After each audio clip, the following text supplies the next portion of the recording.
Where is InsurTech headed next? This is where indie agents own the answer. Welcome to the Vertifor Insurance Podcast. Let's go. Guys, welcome back to another episode of the Vertifor Insurance Podcast, your favorite podcast of all time. Today, we have a very special guest, somebody who, honestly, I would call a friend in the industry, someone who I would also call a mentor in many ways in the industry. She's had a wealth of experiences that, through conversation and just watching her work, I've been able to learn from. And someone who I hope you walk away from this podcast feeling the same way, and also just being filled with a ton more knowledge and honestly inspiration, because she is, I don't think I can swear on this podcast, but if I could, she's a female powerhouse. Okay, we'll put it that way. And the other part to this conversation that I'm really excited about, aside from you meeting her, is there's been this evolution with insurance technology, over the past 3 years, and the agency's management system still has a place, but in many ways, I think it's been through a fitting process within the tech stack or suite of solutions that an agency has to have to really be competitive today. And one of the solutions that's caused a lot of debate and chaos in the last few years is this idea of an insurance CRM, a sort of beefed up sales pipeline and service pipeline, all combined in one that creates this 360-degree view of the customer. How does it work with an AMS? Do you need it? What is it? Where is it going? How do these two things work together? All of which we're going to cover today. But first, I want you to meet Kat Ternes, the CEO of Indium. Kat, welcome. Thank you, friend. I love that the last time we met in a podcast setting, I think we were both friendly, but not officially friends yet. We were very tentative and both inspired by each other. And over the last 2 years now, I would absolutely authentically very much call you friend and also a mentor. I appreciate the mutual learning and respect we have for each other. So I like this reintroduction. This is fun. This is good. I appreciate that. That means a lot. And yeah, I think the last time we did a podcast together was right after your big break. You've had a number of big breaks, but the one with Agency Zoom, where you had helped navigate the acquisition process, and we were talking through the climate, the culture, what that transition process was going to look like, what your future looked like. And now you're on to even bigger and better things. So we completely swapped too. At that point, you weren't part of Vertifor yet, and I was a day old in Vertifor life. That's right. And now you're part of Vertifor, and I left and on the outside. So yeah, this has been a fun, probably not quite 24 months yet, but 18 months or so, switcheroo. And yeah, it's been a lot of fun. Yeah. Well, tell me a little bit about your history. I want to, I'd give the Sid Rowe version, but I don't even think I would do it justice, because, you've just been through, let's put it this way, you should write a book at some point. So if you could maybe synthesize in one chapter, what led you to Indium and how you really saw your career as this series of stepping stones. What was that story? Yeah, so I got my start in InsurTech at the shipyard, which is probably on very few people's radar today. It evolved into Smart Harbor, which a few other people would probably still know. And that's not to say it wasn't very successful, but after being there for a couple years, it actually got acquired by ITC. Shortly thereafter, ITC got acquired by Xywave. The thing that the shipyard and that Smart Harbor team did was it built an amazing network of great people. Jason Walker is now the president of Agency Revolution. Cabe Kramer worked with me there. He worked with me then at Agency Zoom, and then he went to Ascend, and now he's at here at Indium with me. Zach Yurch is someone who is there. He went on to Forge 3 and then is now at SEMC. So there was a lot of talent there, and I think that was a very great place to learn as like a young person about the whole ecosystem, to learn about networks, to learn about technology, because it was a really nice marketing suite for agencies. We had agencies all over the country. And then all of us kind of grew up and like went all over the country, you know, and continued on to do new and exciting things. So that was like first step. And then when Smart Harbor was approaching its acquisition, I went to a new insurtech that was actually in the title insurance space, which if we ever feel like there's barriers in P&C insurance, there are so many barriers and complexities and old school behaviors in the title insurance space. So taking a company there from zero to, goodness, I forget, just ridiculous numbers in like 14 months. I want to say 4.2 million on $10 transactions. It's on my LinkedIn. I can't like, I want to say it's close to that. It's what we did in 14 months. Was really hard, really hard. The product didn't have a classification. It wasn't something anyone was using. So it was like educate people on why this is important and then get them using it and then get them booking it. The carriers there actually own the agency management systems. So like Old Republic owns a product called RamQuest there. So it'd be like if Safeco owned Vertafore. So you start talking about like collaboration and it looks a lot quieter. It happens probably a little more incrementally than it does for us, but it looks a lot quieter and it's always on a carrier schedule. So that was a learning opportunity in the grand scheme of things for me to begin to like figure out what happens when you're the like disruptor and can you be a friendly disruptor. And then that company got acquired. Then I went to Agency Zoom. I had met the Agency Zoom guys back when I was at Smart Harbor at a conference. I think like their very first conference they ever went to. One of the co-founders, Tolga, like borrowed/stole my steamer off my table to just like use it real quick. And he's like erratically running around steaming his booth. And I come back and I'm like, where's my steamer? And like I met Tolga and he's like, oh, I'm so sorry, but I bought you this bottle of water and here's your steamer back. And can I help you with anything? So like they were nice people, very boisterous and gregarious, like doing a great job at that very first one. And like I said, I was really only gone from PNC for like 14 months. So I came back, talked to them, spent more time getting to know Tolga, got to know Mo, and then was with Agency Zoom. Started as their VP of sales, then took over marketing, then took over customer support and success were at the time together. And then we bifurcated those teams to be more intentional with how we helped agencies. And yeah, we had 1,200, 1,300 agencies when I started, which was a good start. And the guys had put a lot of effort in, not a lot of independence though. And then 2 years to the day later, we sold to Vertafore and we had 7,600. And the lion's share of which were independent agencies, and then stayed on with Vertafore for almost a year. And that was really great because everyone had this like belief that Vertafore wasn't going to take great care of Agency Zoom or like wasn't going to do the work you need in a CRM. They're like, oh, they're going to turn it into an agency management system, or they're just going to connect it to their agency management system.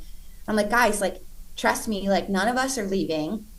You know, this is now like 18 months ago, but like, you know, right off the get-go, like none of us are leaving. We're staying here to make sure it gets landed. Vertafore has the best of intentions for it.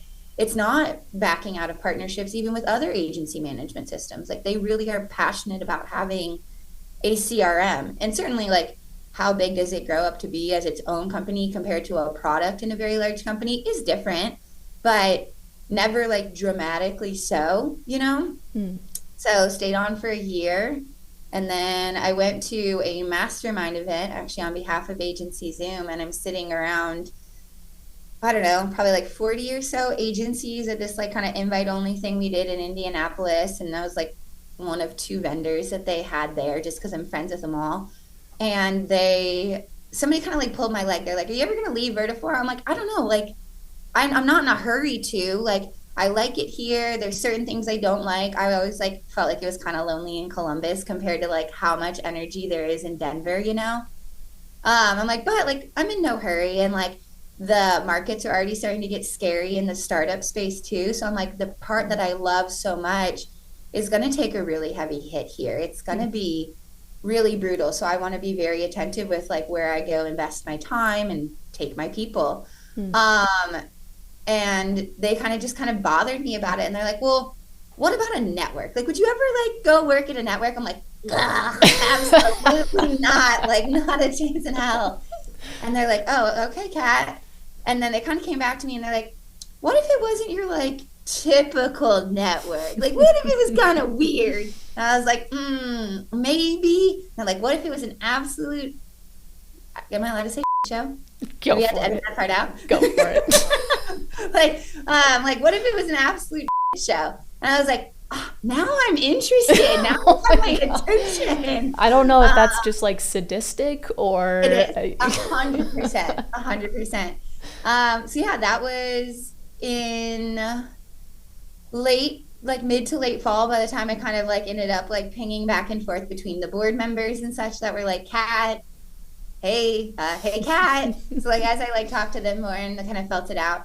And then I gave the Vertifor team a month's notice because the like continuity and the care and everything we were working on for Agency Zoom was still going really fast. So 2 weeks felt like too fast. And then I came to Indium at the beginning of November. So that's been the journey. And like I said, I wouldn't be anywhere that I am without like the people that have been involved, either in like mentoring me and me mentoring and learning how to mentor them, friends, like you name it. Like most of the journey is centered around I've changed roles or courses or some amount of what I've done because a friend sent me a text or somebody like mentioned something and said like, I just need help on this. I'm like, well, I'm happy to just help. Like it might have to be like Friday at 7 p.m., but like I'm happy to help. And it just kind of always unfolds from there. So I would say that's been a lot of the history, is having a good initial group of friends and then just continuing to like help agencies talk to carriers and kind of help them see things. I haven't ever been on that side. Help networks and then help a lot of technology like firsthand until Indium like was my day job. So. Well, there's 3 reasons I'm really excited about your journey at Indium, which I know is just getting started, and I want to talk through that and your vision. One of them is your vision. I've heard you speak on some other podcasts about where you want to take Indium. I'm excited to share that to the Vertifor audience. The other reason is you have a deep and profound care for the industry and just for people in general. You're like wicked smart and know your stuff when it comes to technology companies and technology startups, but you don't sacrifice the dollar for or people for the dollar. And that's a hard, you can have a lot of knowledge and be really intelligent, but at the end of the day, what really defines you is the choices that you make. And I've always just been super impressed with, just watching you navigate the transition, et cetera, how you've always put people first. The other reason I'm really excited is because, I've gotten to see anytime an acquisition happens, and I remember you saying this, like, I want to stay at Vertifor because I want to see this transition. I want to see what happens with the merging of these two worlds. And watching you navigate that was impressive, but also seeing what Agency Zoom was when it came into the Vertifor ecosystem initially was super impressive. And you said a lot here. What I want to point out to the audience is you were running at Agency Zoom as VP of Revenue, Sales, Marketing, and Customer Success. That's a lot. And support. That's a lot for one person, and you put your mark on all 4 areas of that business. The attachment that your team had to the company, to the product, to the clients, the processes that you guys put in place, the model that you had built out. There's a lot that we're still learning at Vertifor around that model, right? And trying to figure out things like e-commerce and the sales conversations that you guys are having, and Yeah. how do we ingest some of these learnings, not just take the product? So, Right, right. I think Agency Zoom and Vertifor ended up being a very good match because the other thing that is really unique about Vertifor is that they're a product-led company. So they like focus on their product so much. And Agency Zoom didn't have a product team. We had like completely democratized our product that our customer success team, who is proactively coaching agencies, got feedback that sometimes like, I don't want coached on that. I don't care.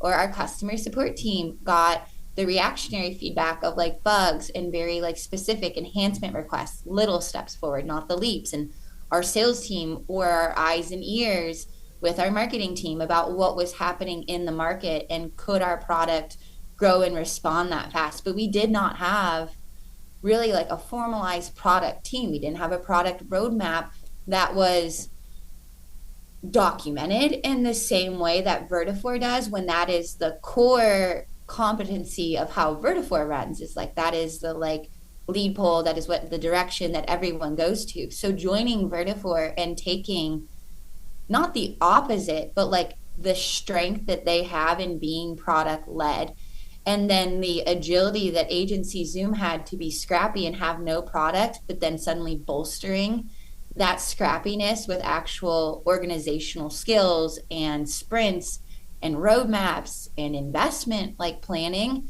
was really, really cool to see.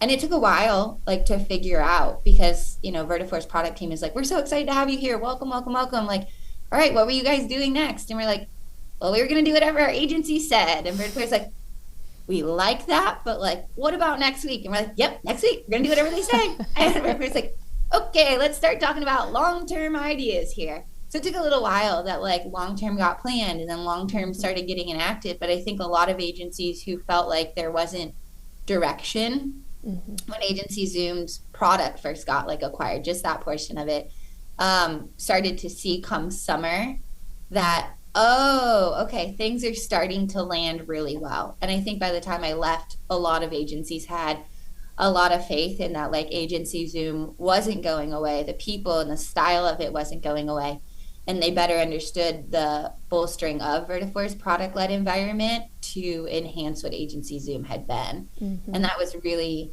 really, really cool to see.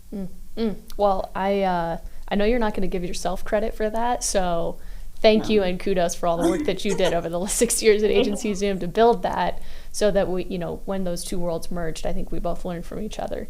So coming back to the story of Kat, you've said, no, I'll never work for a network, and then got a bug in your ear.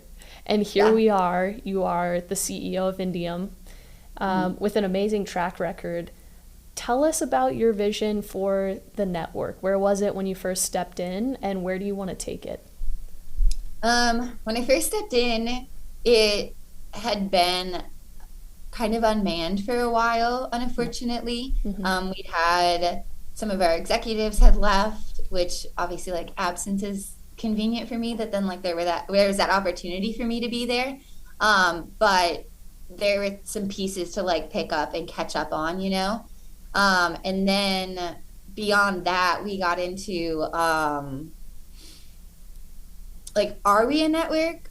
Are we just market access? Like, what does it mean to be a network? Because even once you start talking to networks that like on paper would feel very similar, there are significant differences. You talk to somebody who's in Keystone and somebody who's in ISU, and they're both extremely like strong networks. And you could probably say an agency could belong in either one. Like a great Keystone agency would be a great ISU agency.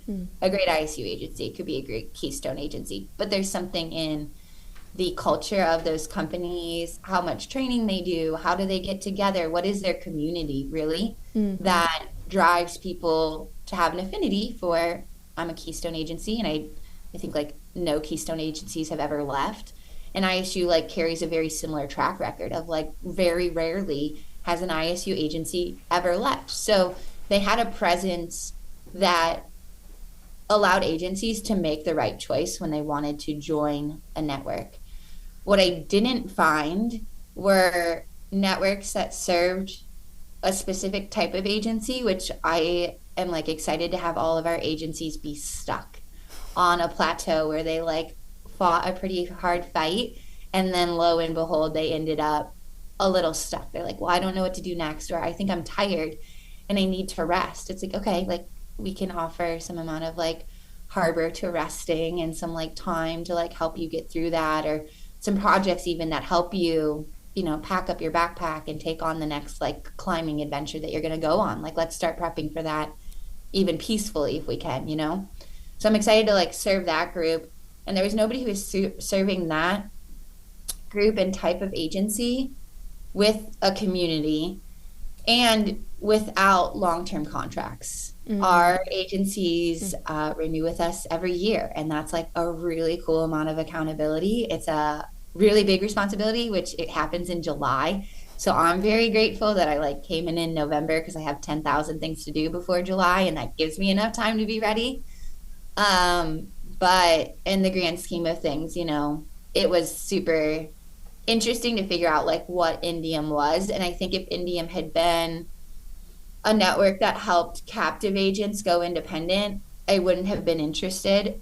You know, it's not that that's not a noble cause, but it's very much you make an agency in a box and you like set them on the best course with the least variables, and you just say like stay laser focused and like go go go, and you're like their cheerleader, which is awesome. And again, there's nothing at all wrong with that, but like that's not my style. Like I'm a happy friendly person, I would say, but like I'm not a cheerleader. Like even when I was just a sales manager, there were sales managers who were better like hype men to their people and like had more personality than I did.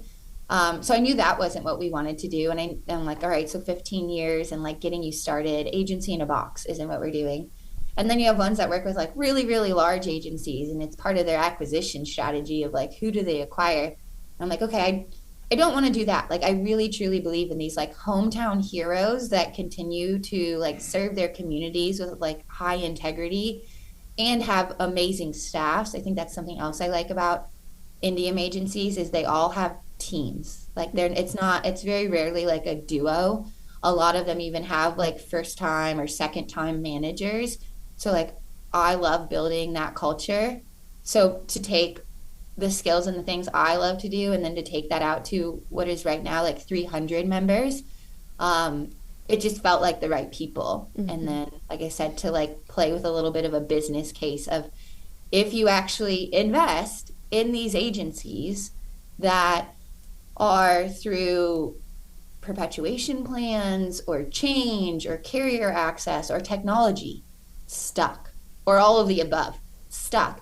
If you get them unstuck, but you only ask for them to stick with you a year, the business case is like, can you actually build loyalty and long-term affinity that who cares if it's a year? Like it's not, it's 10 years, you know, like I have a lot of people that I was friends with. You can stop being friends with anyone, I guess, any day of the week, you know, but I've been friends with them for 10 years or 20 years, you know?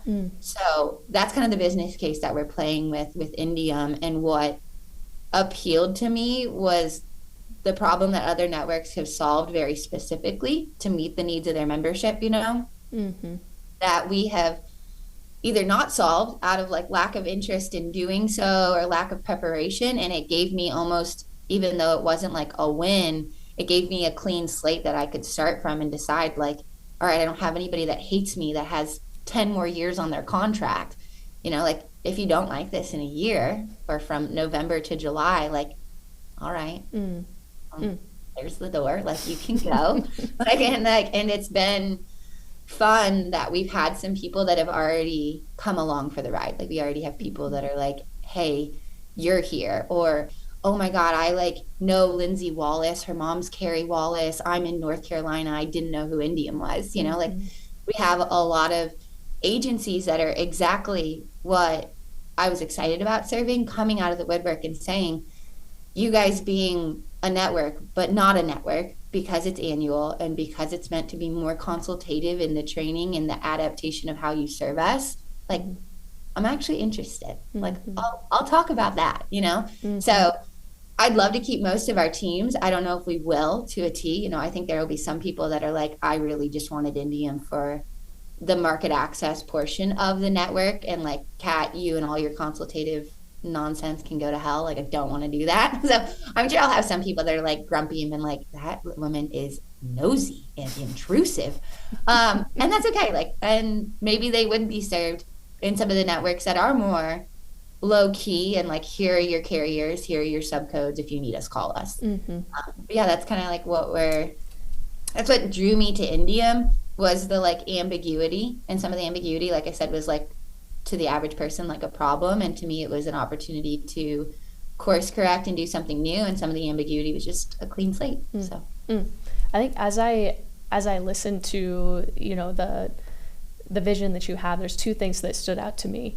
One is you have the model has a high degree of integrity, which is not really, you know, if I think about capitalism, sometimes there's some manipulative practices that, you know, occur where we're taking advantage of certain things, you know, whether that's just, you know, personality types or people's tendency to look at certain, you know, text on pages, we're making it smaller, whatever it is, right? That may be just a brief example. And then there's even more, I would say, unseen manipulation that you almost don't realize until you're in the model itself. This model has a very high degree of integrity where there's a lot of checks and balances and accountability. Why I think that, you know, from an investor standpoint, what I think that you know could be missed is, well, sometimes the faster road or shorter road is to use manipulation to get people to do what you want. You know, whether that's telling half-truths or getting into long contracts or whatever it is. Right. But the thing is, the insurance industry is a very unique ecosystem in that, and I was just on the phone with Dana Pascali, who's our VP of Product Management. She went to One City World Tour. She was like, Sid, I've been to hundreds of conferences in my career. She's worked in software technologies, startup to GE, you know, been to all kinds of different conferences, said, I've never been to a conference like that, where business owners were sharing what they were doing with each other and actually wanted to help each other. And so I think it's worthwhile to know that environment and you know, tailor the model to the environment, as opposed to assuming, well, you know, we'll just use the same model that we've used in other verticals, right? Right. So I think that's one. The other, I love that you use the word stuck, because I think what the typical assumption is, well, if someone's stuck, they want to be stuck. They're old. They, you know, they want to go golfing. There's a willful stuck there. I don't think most agencies want to be stuck. I think they just don't know how to get unstuck. And I think they got stuck, and then they like kind of like in a sand trap environment, you know, or like quicksand. And then they just got exhausted. And then they kind of just like stood there and like unfortunately couldn't get unstuck and like starved to death. Like no one came and pulled them out. No one came and brought them like a sandwich and water and was like, hold still, like just give it a moment, hold still, get your strength up. And then like, I don't know if you actually know how to get out of quicksand. You like swivel your leg, like swivel your leg. How do you know this? No one came. I had an irrational fear of quicksand for a while, so I had to learn to get out. Really irrational. But like no one came along and ever taught them. So they did get to a point, whether it was because of a network that they were in that they had a bad experience, or a carrier, they weren't a network and they lost a carrier, or they changed technology too soon or too late, or they had a perpetuation plan and then the person changed their mind, or even like tragic and like awful things happen in agencies too. You know, like some large company goes out of a town and then suddenly Main Street America looks so different than what it did in the 80s by the late 90s. You know, like in 10 years, your city can change through no fault of your own. So like, I think there's a lot of people that got stuck, and like getting stuck, they were already like learning and trying to figure it out. And maybe they'd made a really good run at it. And then all of a sudden they were stuck in something they couldn't get out of, and they didn't know how. And they like just exhausted themselves to a point that they're like, I don't want to say they've even thrown in the towel. They're just really, really tired, you know? And it's easier to just say, I'm stuck. I think they like would even attribute it occasionally and say like, hey, I'm kind of stuck. Like I can't get my mom or dad out of the business. And I don't want to, because I don't want to hurt their feelings, but I don't know how to otherwise run the business on a daily basis when mom and dad or aunt and uncle or grandma or grandpa even come in once a week, and they won't Mm-hmm. change technology because the last time they changed technology, they barely got out alive. Like they barely got unstuck. And now I'm stuck because of that, or I'm stuck because of this, or I'm stuck because of that.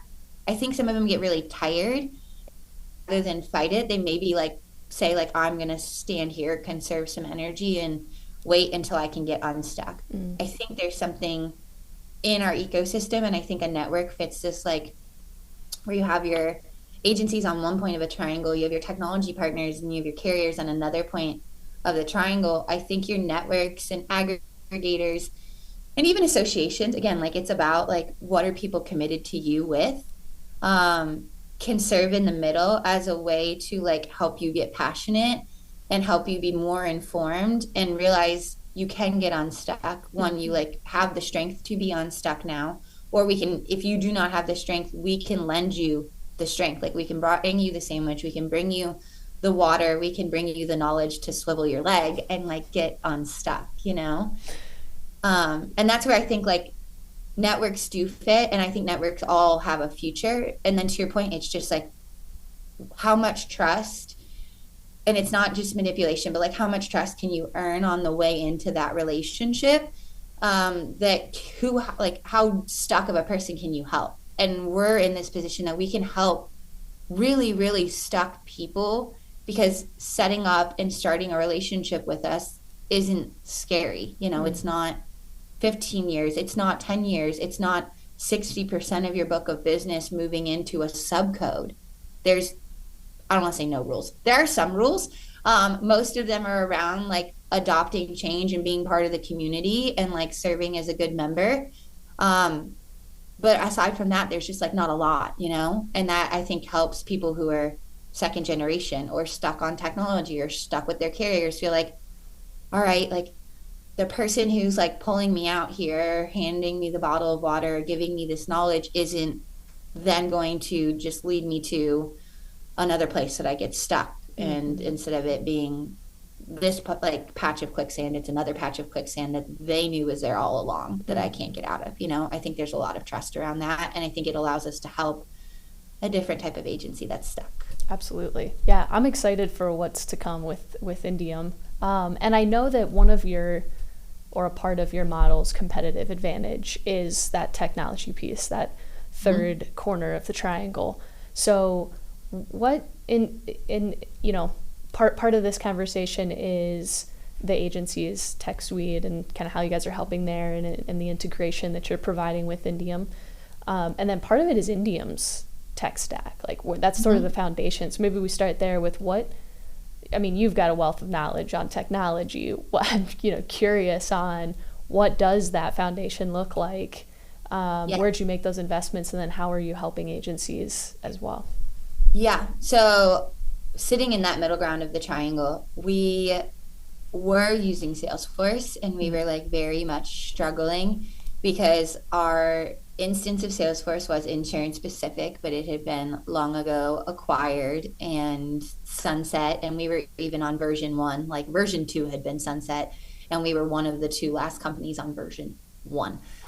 So it like we had no downloads. So like when I'm sitting in the middle Oof. between carriers and agencies, and we have a market access team that is a multi-million dollar internal agency that when someone just comes to us and it's like, I can't maintain even a traveler subcode, but I need your help, we can do that. So like in that technology carrier agency like service and middle ground, we could do it, but we couldn't track it for profitability to prove my business case does matter in a Mm-hmm. capitalistic society. I couldn't track it well. Like I couldn't prove, could I execute on it? Yes. Could I prove that it was a real business model that like made $3 signs instead of $1 sign or $4 signs, or was something that we could add more people and more complexity into? Like, couldn't prove it. Mm-hmm. So that was like one problem. We were also using Salesforce to manage our membership. And then by managing our membership in our Salesforce instance, we were trying to look at what direct carriers they had that were underperforming in a direct environment, no contingencies, no overrides, no bonuses, because then we could go get appointed with those carriers and then we could aggregate it and we could move those agencies who were underperforming, had a sales leader, a regional territory manager banging on their door monthly to do more, do more. we can move them somewhere that aggregated together. We could get subcodes. We could get contingencies and overrides and all that stuff from it.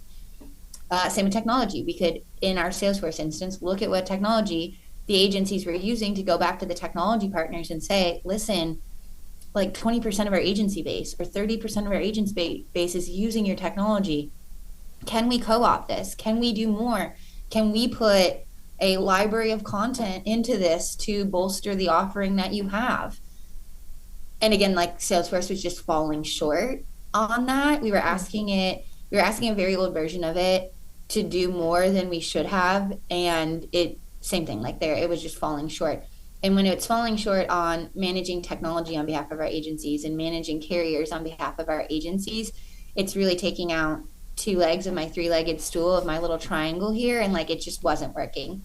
So we, in the first 2 weeks of me being here, because our accountant was going on maternity leave, her due date was like, I think 17 days from my first day. Like her due date was right before Thanksgiving, and her like induction date, all of it, was like right there.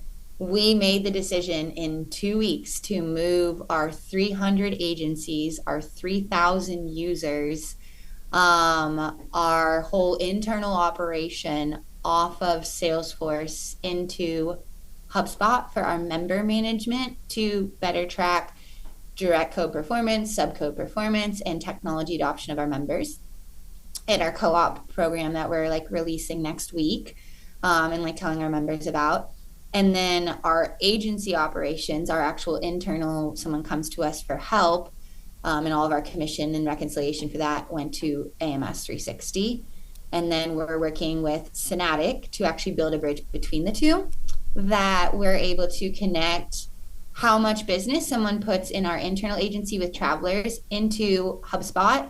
And then after it gets to a certain number, it triggers to our membership team to go to that agency and say, hey, you have enough business that we take care of for you, but you actually could earn a traveler subcode now. Or, hey, your subcode is doing really well and you could have a direct contract. Because that's the other cool thing about Indium. Our agencies can move between those three relationships per carrier at any time they want. So if you come to us and you initially like need Chubb, let's say you're going to insure Mark Cuban, man crush. Mark Cuban, if you listen to Sid's podcast, call me, man. That would be awesome. I would be so hyped. So like, let's say you're insuring an affluent, like, person, you need Chubb, and you're like, I rarely need this. But then all of a sudden that person starts referring to you, and that person starts referring to you. And you go from like Indium placing it for you, much more like wholesale and like a brokerage environment, to I actually have enough with you guys now. I think I would like a Chubb subcode. Like I'd like to be on Chubb's radar at least a little bit. We will move your internal business into your subcode. And then if you get to I'm killing it with my loss ratio, I'm killing it with my growth ratio, I want to get invited to Chubb's event at the St. Regis. It looks really, really nice. And I want to go. Cool, we'll move your subcode into tracks. But I can do that when we're like landlocked with our technology, but switch out from member manager insights and the actual data and the downloads for that to manage our members' business that we're custodians of. That has been, we're not done with it, but that has been like instrumental in us being able to like drive forward and prove that this model can work. So I love that you, lots of fun. I was going to say, that is, I would be 14 days, Sid, 14 days. And it's not like we only went with Vertifor. Like I do want to clear the air on that. Vertifor almost lost out on that war. There is another platform that like a lot of networks are using. And it probably like lends kind of into our debate and me being a wacky person. And this team knows it. I had a very like honest heart to heart with them. They said that they're a CRM and an AMS. And I said, your CRM is awful and does not meet my expectations because I'm a psycho. I'm a sales leader that has grown up through InsurTech.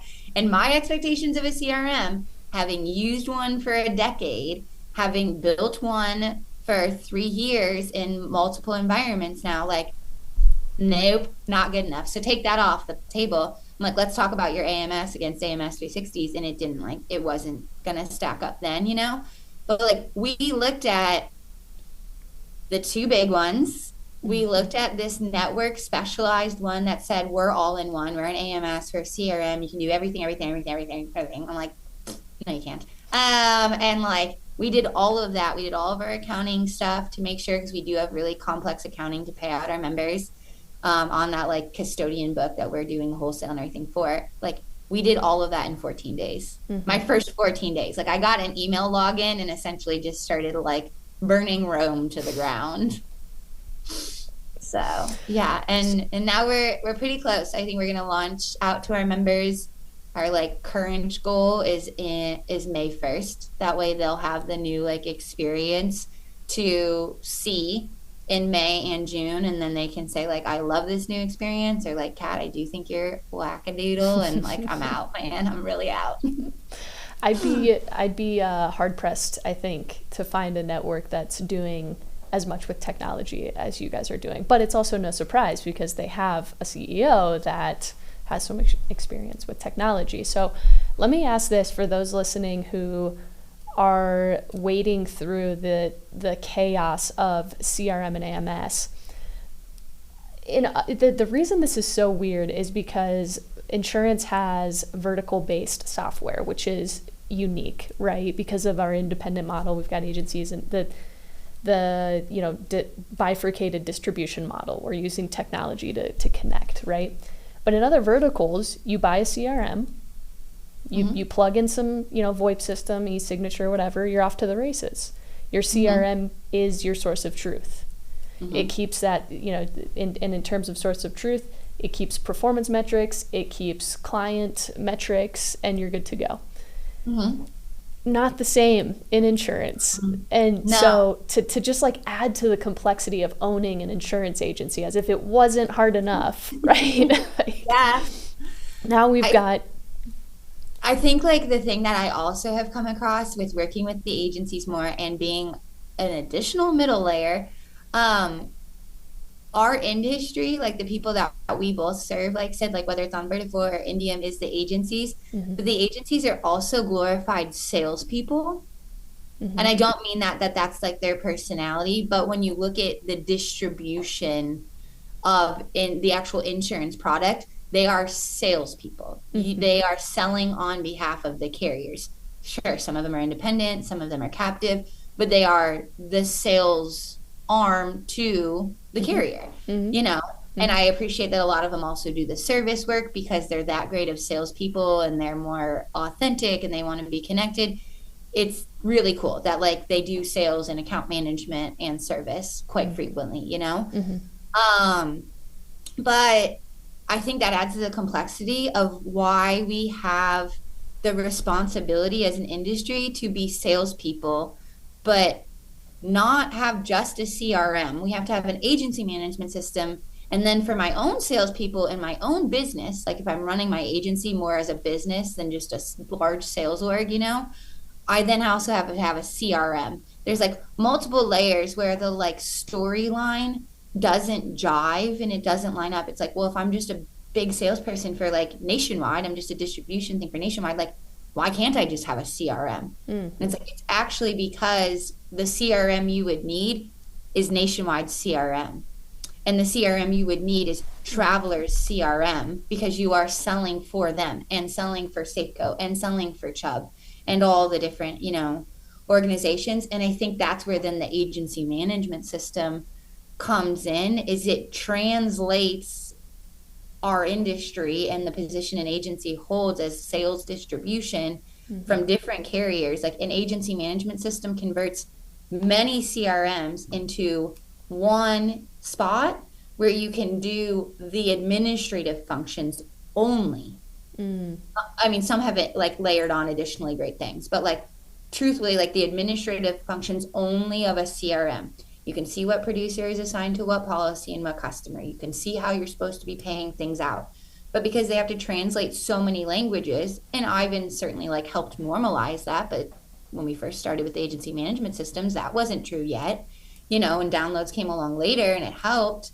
And we've seen AMSs pop up since that have been acquired, like QQ or Easy Links going into Applied. We've seen others that have come forth since downloads.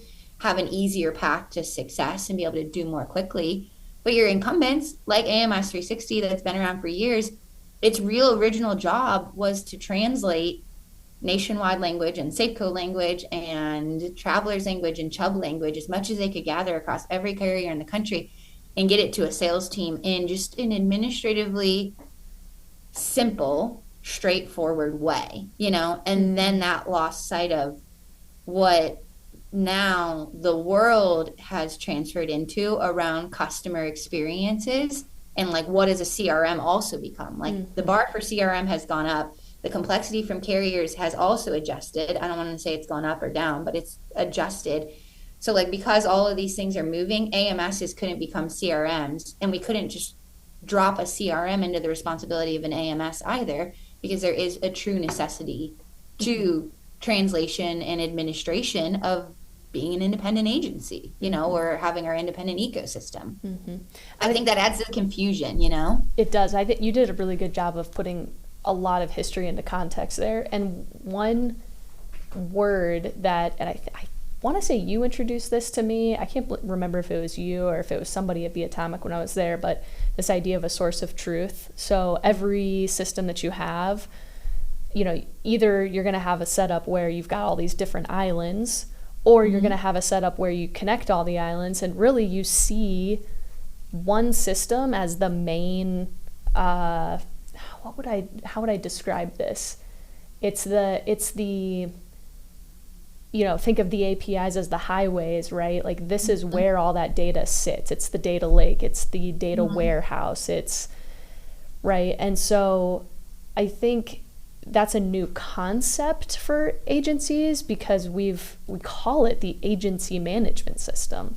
It should be able to not just hold the data that an agency creates, but do anything that an agency needs. And while it still holds the data, it doesn't do everything an agency needs today. Right. So, and you can't, here's the thing too, is like, and thinking of it as like a data lake, and thinking of like, why are they even called data lakes? You can't do everything with the lake water at the point of source. Like, you can't have the lake water cooling a nuclear core. You can't drink out of it. You can't cook with it. You can't wash your butt with it and expect everything to work well. Like, the last thing you want to do is drink nuclear like wastewater, wipe your butt with that, and then like also expect everything to be a-okay 10 years down the road. So like, I think the expectation that you still have to like keep your initial source of data clean and like connected, but you have to take it out and go use it somewhere else. Like, you take it out and you put it in a water tower, you take it out and you use it at the nuclear facility, but then it sits there for years and years and years before you ever like would put it back in the lake. Like, there has to be intention behind it, and you have to protect that water, that data in that lake. And I think that's what a lot of agencies, they're like colonists, where they're like, I don't know why everybody got dysentery, and you're like, really? You don't? Like, well, you were pooping a little close to where you drink your water. Like, that's probably why, And I think they had like expectations as they wanted to do more, and as like our industry evolved, just like as society evolved, where they're like, I want to do more with this data. I want to do more with this water. I want to do more with my lake. And you're like, carefully, please. And like, that's where the agency management system environment has sat. And some of them have gone and like dug a second lake, like our really big agencies do have their own data lakes. And then the agency management system pours into that, acts more as a tributary. But many of our agencies, that's unnecessarily complex, and they don't quite understand why yet. They can't just use their AMS for everything. And you're like, you're going to hurt something in the lake. Like, you're not going to have your fish anymore. You're not going to be able to drink the water. You shouldn't bathe with the water. Like, something's going to happen to it if you expect it to do everything. So like, preserve it, treat it, conserve it, like be a steward of it, and like do good things with it, and then take it out and use it where you need to, and put back what you can. You don't have to put back everything though. Like, please don't put the toilet water back. Like, leave that alone, Your analogies are so on point today. I just A plus plus. I woke up and listened to really old music today, so I'm like definitely in a like historic throwback vibe. I love it. Yeah, I think for those listening, like, and we didn't record a podcast on this previously, which I wish we would have, because Kat and I have been in like heated debates about what you call each of these things and what the future is, and doesn't it, do they become one tool? Because there are tools out there that act as, or say they act as, both a CRM and AMS, right? So is that the future? Like, what is the evolution going to be? And I think what you had said ultimately was the agency management system in the insurance industry is the CRM. Like, as you would know it outside of the industry, it is the CRM. And I very passionately disagreed with you on that a year ago, but I have now changed my tune, and I agree that the AMS really is the CRM, and that's why it's so confusing. And the CRM, and that's why Agency Zoom was marketed as a sales enablement tool or a service center, because we already have a CRM in the insurance industry, which is the AMS, and so you then have to, from a nomenclature perspective, you got to call the CRM something else, because you can't call it CRM1 and CRM2. That just won't make any sense. Well, and you have to like meet your agencies where they are. Like, some agencies will never be big enough that they need a data lake, that they need to have an agency management system that is also a very strong main market CRM. They could just have a pretty like easy, straightforward one, and they may not need a sales enablement tool, i.e. when they hear then a sales enablement tool, they're like, I don't need a CRM. And you're like, but there's CRM responsibilities that like float around in between the two. Like, you carry the same bucket of water back and forth. The bucket carries both, though, and they're like, oh, I don't know. Like, I think that's where it gets hard, is them understanding at a certain scale. And hearing, I mean, it's a nice thing that our industry is more open to external things, like things outside of insurance, and we're holding ourselves more accountable to that. But to get stuck between, truthfully speaking, our agency management systems are our CRMs. For 90% of our agencies, they are your data lake. And then you have to decide if you want an employee enablement tool to make sure your employees are not drinking, bathing, doing weird things too close to the lake, like too close to the CRM. And that's what you have to decide. Like, are we doing so much stuff that we are going to pollute our lake if we act too close to it? I.e. we need sales enablement and service enablement and an employee enablement place. Does our team complain about walking back and forth to the lake? Are they like, it's really hard, it's uphill both ways, I don't like this? And you're like, oh my Christ. You're like, all right, we'll get you a tool. We'll like do an employee enablement tool that improves the quality of your life, and it'll improve the quality of our business, But I think that's where people get stuck, to your point, is what's happening in the outside world versus what's happening in our world, and their need of CRM. Which is it? Their need of a data lake. Do I have it at all, or is it my CRM? And if I have a CRM that is also my data lake, do I need sales enablement? Do I need employee enablement? Like, they get stuck there. They're like, I don't know, I'm stuck.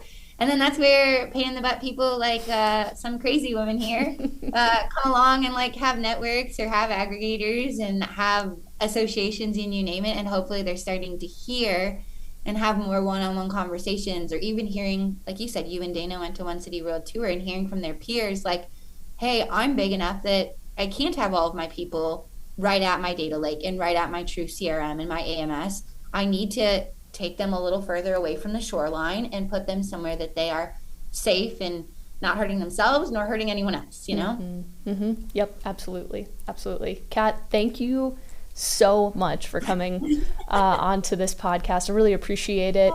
And for agencies out there listening, if you're feeling stuck, if you know somebody who's stuck, honestly, if you're just interested in being a part of a new community that is, has a high degree of integrity, that's focused on innovation, that really truly cares about making, or I should say keeping, the independent agent competitive in this digital world where we've got Tesla selling insurance now and Amazon getting into healthcare and all kinds of crazy stuff, you would not be remiss to go check out Indium, talk to Kat, talk to the team, see what they're all about.